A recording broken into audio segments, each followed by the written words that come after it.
Looking back at the preliminary task, what do you feel you have learnt in the progression from the full product?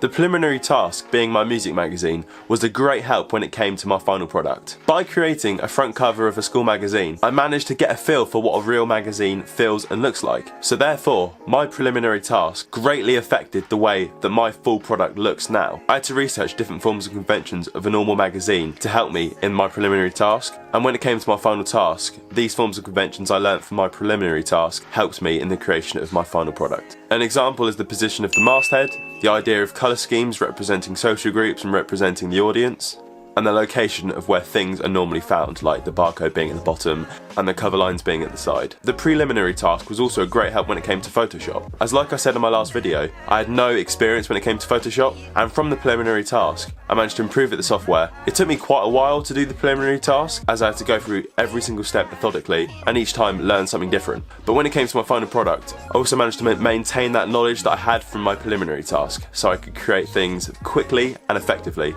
My preliminary task also greatly helped me when it came to the content of my magazine.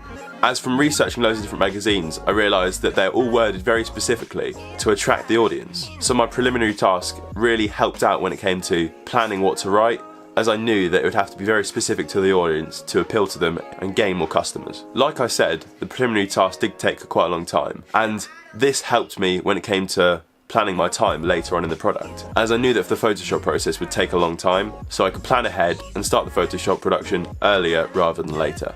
Overall, I'm really impressed with my final product, and I feel that my final product would be so much different if I didn't carry out the preliminary task. So let's recap. So from my preliminary task, I learned how to manage time better, how to use Photoshop more effectively, and it also helped me understand the forms and conventions of a normal magazine.